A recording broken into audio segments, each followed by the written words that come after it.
Qu'est-ce qui sera fait dans le cadre du projet, notamment de ce projet d'investissement participatif populaire, dans les 3 à 5 ans?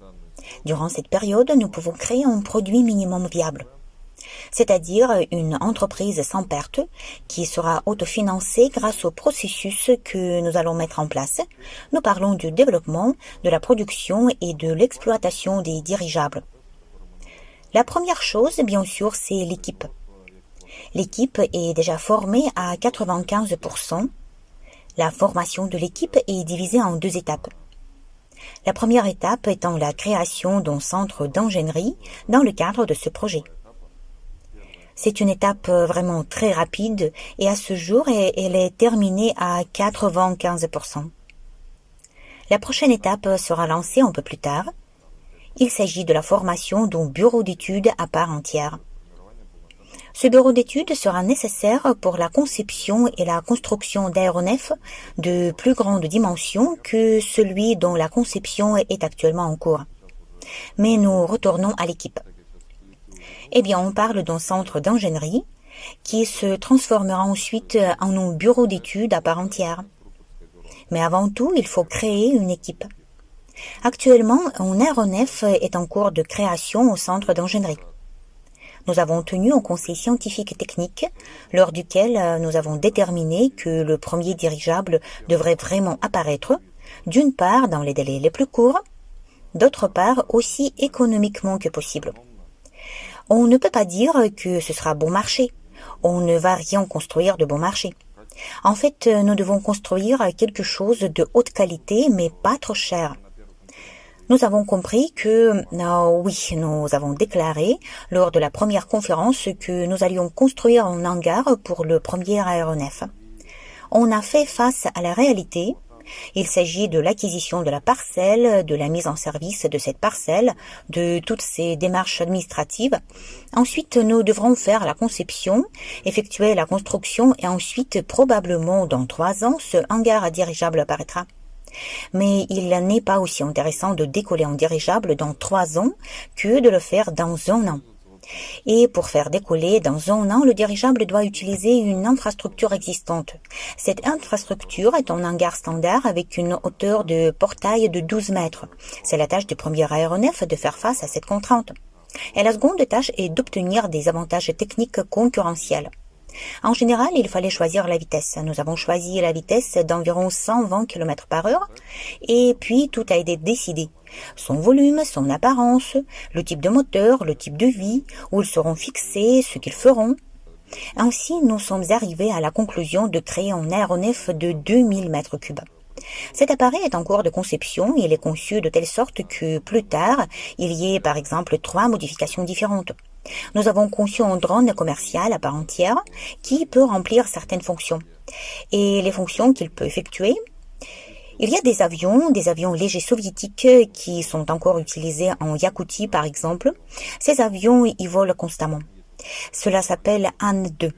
Ils volent leurs dernières heures de fonctionnement. Cependant, quand ces avions seront mis hors service, quelqu'un devra effectuer leur travail utile. Et probablement, c'est notre dirigeable qui pourra l'effectuer. Je répète que nous prévoyons qu'il décollera dans 1 an. Il sera conçu de telle sorte que nous puissions travailler sur plusieurs options. Il s'agit d'une nacelle combinée, d'une nacelle séparée et d'une nacelle à moteur. Il s'agit de 2 hélices pivotantes ou d'une hélice de marche avec 2 propulseurs. Il s'agit également d'un plumage de 2 types différents. En général, tout cela sera conçu pour la première coque. Nous aurons toutes les possibilités de créer des modifications. Premièrement, pour développer de façon expérimentale un meilleur schéma de l'appareil lui-même. Deuxièmement, pour travailler sur un système de contrôle sans pilote qui sera ensuite utilisé sur 2 gros aéronefs. Mais il est à noter que nous avons récemment décidé de créer un très petit dirigeable et comme Vadim Zubkevich l'a dit, au plus tard en janvier-février, il décollera. Donc, sur ce dirigeable, le système de contrôle sera mis au point. Pour les dirigeables qui ont été construits plus tôt et les dirigeables dont la construction est en cours par des collègues d'Angleterre, de Chine, d'Amérique, ils ont tous commencé à concevoir un peu plus tôt que le boom des drones s'est produit et ils n'ont pas mis dans leur solution les systèmes qui se développent activement maintenant. Il a été décidé de créer un tout petit dirigeable et de tester tous les systèmes de contrôle pour pouvoir ensuite installer ces systèmes déjà prêts, de sorte qu'ils ne soient même pas endommagés. En résultat, nous allons obtenir un drone avec des caractéristiques suivantes qui sont encore conditionnelles. C'est 500 kg pour 500 km. C'est ce que nous allons faire. En fait, il sera en mesure de transporter un peu plus de poids à la même distance qu'à l'endroit prévu, où il pourra prendre une marchandise un peu moins lourde et de s'envoler pour un millier de mètres, et tout cela en mode drone. Quelle sera la particularité du dirigeable? Pourquoi sera-t-il moderne? Il permettra de mettre au point des systèmes de contrôle automatique. Il ne s'agit pas seulement de suivre la route en tant qu'un drone, comme je viens d'expliquer. Mais il faut également prévoir la possibilité de quitter le hangar en mode automatique. Puis nous nous occuperons du décollage et de l'atterrissage automatique, bien sûr, le suivi automatique de son plan de vol et l'amarrage mécanisé automatique. C'est également le chargement et déchargement. Ici, probablement, on aura besoin d'une personne ou deux, mais pas comme avant, quand beaucoup d'employés étaient nécessaires pour que le dirigeable sorte du hangar et qu'il décolle. Puis, il fallait l'attraper, ensuite il fallait beaucoup de gens pour l'amarrer, le charger, le décharger, etc. Dans le mode économique, l'utilisation de ce dirigeable, de ce drone, les proportions changent un peu. Mais en général, le salaire des pilotes, des techniciens, de l'équipe au sol, etc. représente presque un tiers de tous les frais. Conditionnellement, si ce tiers des coûts d'exploitation n'est plus nécessaire, même les dirigeables les plus petits deviendront rentables. Ensuite, nous allons créer un grand aéronef plus sérieux. C'est comme ça. Ensemble, nous avons décidé qu'à présent, nous développerons des aéronefs de ce type. L'histoire de la conception du deuxième dirigeable sera également créée. Le deuxième aéronef devra déjà avoir une plus grande capacité de charge, bien sûr. Il est probable qu'il doit avoir même un circuit rigide lorsque la coque elle-même est constituée d'un cadre de puissance. Sur le dessus, la coque est recouverte de tissu ou de métal. C'est une vieille technologie. À noter que la coque moderne peut être faite en composite. La transition vers un circuit rigide est probable sur le deuxième dirigeable, mais pas obligatoire. Autrement dit, il peut s'agir d'un circuit semi-rigide, mais sa capacité de charge sera d'environ 10 tonnes. Si la charge maximale de ce dirigeable est de 10 à 15 tonnes, on utilisera un circuit rigide. S'il s'agit de 8 à 10 tonnes, on peut encore utiliser un circuit semi-rigide. Mais cet aéronef aura déjà une classe complètement différente et sera le plus demandé sur le marché des services logistiques dans un proche avenir, car le marché des services logistiques a déjà été formé pour cette capacité de charge, notamment par des hélicoptères, en particulier des hélicoptères Mi-8.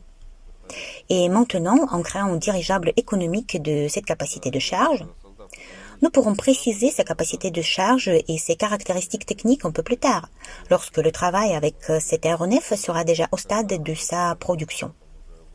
À présent, nous élaborons des dessins techniques. Quand il entrera dans la phase de production, nous pourrons faire un dessin technique dans notre dirigeable. Mais cet aéronef ne rentre pas dans les hangars standards. Quand nous aurons compris spécifiquement sa capacité de charge, ses caractéristiques tactiques et techniques, son apparence, sa conception générale, etc., nous comprendrons la nécessité de ses dimensions et par conséquent, bien sûr, nous comprendrons quel hangar nous devrons construire pour lui. Le hangar n'est pas un simple garage pour un dirigeable.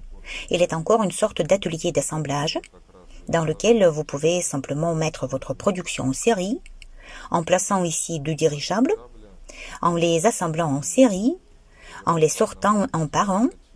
Dans ce hangar, il y aura de petites zones sur le côté pour des bureaux et pour la production de certaines pièces et unités.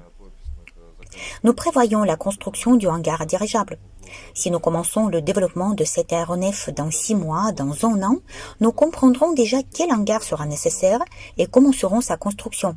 Alors c'est juste dans le cadre de ce projet que nous devons le faire. Bien sûr, nous aurons le temps de construire ce hangar à dirigeable et de maîtriser la production en série de ces aéronefs de 10 tonnes. Tout sera construit en tenant compte d'un minimum de 1 ou 2 appareils produits par mois. C'est-à-dire que 12 à 24 dirigeables produits par an permettront déjà d'installer un hangar à dirigeable. Cet appareil de charge maximale de 10 tonnes correspondra au prix coûtant comparable à celui de l'hélicoptère Mi-8. Vous pouvez voir comment coûte un Mi-8. Et au niveau des caractéristiques techniques, le dirigeable sera 2 fois supérieur. Le Mi-8 peut monter 4 tonnes, mais notre aéronef peut en transporter 8 tonnes au minimum. Si nous parlons des 15 tonnes, alors le coût augmentera de façon exponentielle. Autrement dit, s'il a le même coût que le Mi-8, vous devez voir combien des dirigeables de types différents peuvent être vendus. Nous avons calculé tout cela. Et avec la production et la vente de 12 à 24 dirigeables, il s'avère que le projet peut commencer à rembourser son activité dans les 3 à 5 prochaines années. En ce qui concerne le coût du projet, pour le moment, nous annonçons qu'il est possible de le mettre en œuvre pour les 100 millions de dollars engagés dans le projet. Le projet est à l'étape de pré-lancement, quelque chose peut changer, mais pas trop. Et avec la production en série, ces aéronefs seront capables de rembourser le projet 2 fois par an. Ensuite, le projet peut se développer à ses propres frais ou grâce à la production en série. Il y a encore des perspectives pour évoluer parce que le système de transport doit être construit et nous ne nous arrêterons pas à ces dirigeables de 10 tonnes. C'est-à-dire que notre tâche est de créer un bureau d'études, de développer de dirigeables, de certifier ces aéronefs, de construire un hangar à dirigeables pour les réparer, les assembler et tout le reste, et nous devrions également avoir la production. Voilà. Actuellement, nous avons un centre d'ingénierie qui évolue en douceur dans un bureau d'études. Juste, je pense au moment où le hangar à dirigeable sera construit, un bureau d'études à part entière sera déjà formé. À côté du hangar à dirigeable, bien sûr, il y aura des zones pour les essais d'usine de ces aéronefs, c'est-à-dire le centre d'essai en vol. Un centre de formation sera également mis en place dans le cadre de sa formation, la reconversion des pilotes et des techniciens. Avec cet argent, nous pourrons construire plusieurs types de dirigeables. Construire un hangar à dirigeable, maîtriser la production et même organiser un centre de formation.